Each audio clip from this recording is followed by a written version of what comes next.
So Lyft CEO David Risher comes out this morning after their Q3 announcement and says our real focus is on riders and drivers. How about you be honest, Mr. Risher, and leave drivers out of that equation, right? Because your real focus is definitely on riders. You've only hurt the drivers again by becoming more price aggressive and dropping Lyft prices for your riders. Guess who suffers? The drivers. You have not taken any initiative. You have not introduced any ideas since you have come on board to help drivers. And drivers know this, and you can just read the comments below afterwards. And David, stock actually just briefly turned positive, so a bit of a turnaround from the after hours overnight. And I mean, really, since you became CEO earlier this year, you have began to price more aggressively, and that has sort of helped you guys recoup some market share against your larger rival, Uber. So how can you continue to price that aggressively, and how do you balance that with profitability? Hey, good morning, Deidre. It's great to see you again. So look, it's a growth story right now. And you mentioned one way that we're growing is because we're pricing in line with the market, which is wonderful. And makes growth story? Riders it's going down. And that's why we've grown now 3 consecutive quarters, up 10%, up 17%, now up 20%, and we'll grow even a little bit more next quarter. Our big focus is on obsessing over customers. That's our focus. And we think we can do it profitably. We think we can continue to grow, and super excited about what the future holds. If it's a growth story, David, is this as good as it gets? When I look at gross bookings, a metric that you reintroduced, which was much appreciated by the investment community. So let's look at this. It's 1076, right? Spiked up briefly after they said, yeah, we're heading in the right direction. Guess what? They're heading in the wrong direction. It's going straight back down now. 1036 as we speak, dropping, right? They cannot get out of that 10 plus threshold. Can't even get to 11 with this guy. And the moment you can start being honest with the public, with the investors, with the drivers, with the riders, I think we could help you get to 35. But as long as you spin the same bullshit that Dara Khosrowshahi does daily, you are going nowhere because you have an army of Lyft drivers working against you. In fact, all of those people you just recently screwed on Lyft Lux, guess where they are? They're on the Uber platform. It shows that you're growing gross bookings at half the rate that Uber is, 15% versus 31% at Uber. How do you close that gap, or can you increase that growth? Yeah, so we can continue to grow faster. I mean, look, it's a little apples to oranges. They operate outside the United States. They also include, food delivery and so on and so forth. But look, the real focus here for us is on our riders and our drivers. And so just as an example, leave drivers out. We introduced a feature that's meant to kind of reduce holiday stress. I don't know if you get stressed around holiday travel, but I know I do. And now if we pick you up late for a scheduled ride, we will give you up to $50 back in Lyft cash. We'll even give you actually more than rider that. benefits. If you end up taking an Uber to the airport, we'll reimburse you. So we're really focused on doing the right things for our customers, and we know that customer obsession is what drives profitable growth. That's really our focus.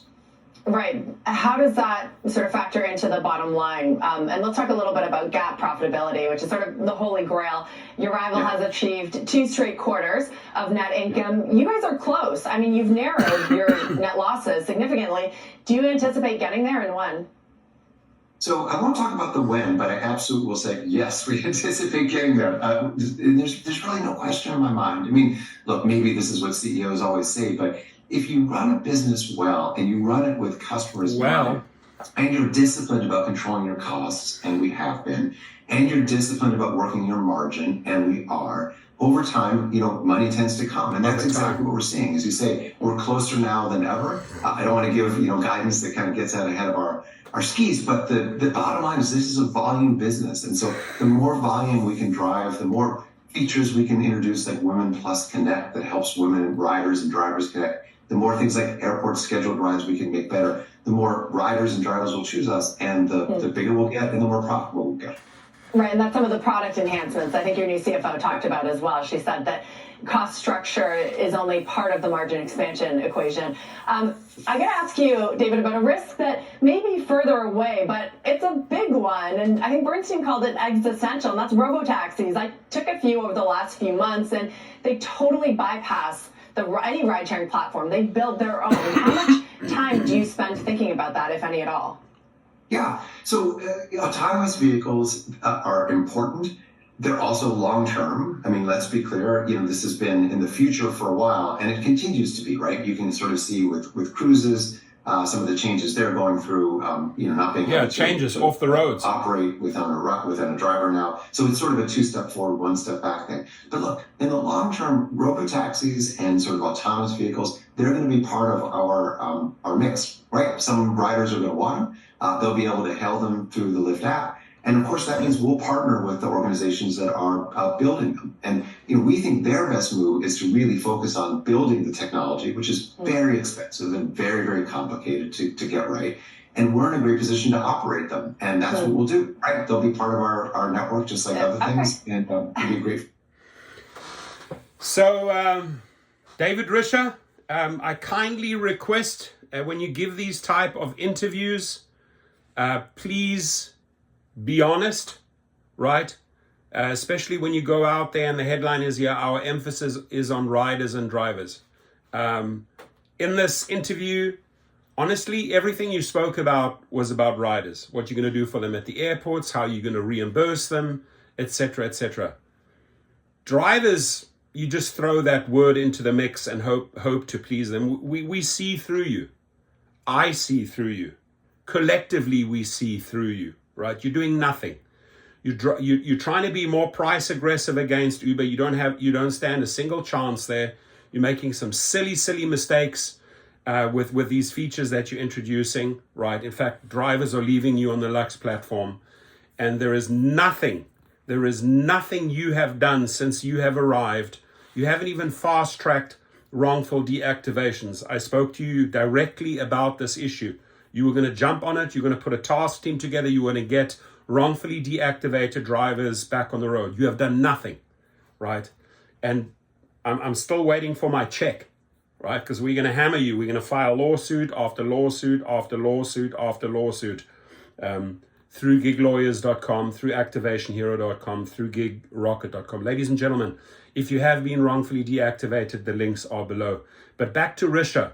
I will keep on holding you accountable, right? I don't know how many 100 days you've been in there yet, right?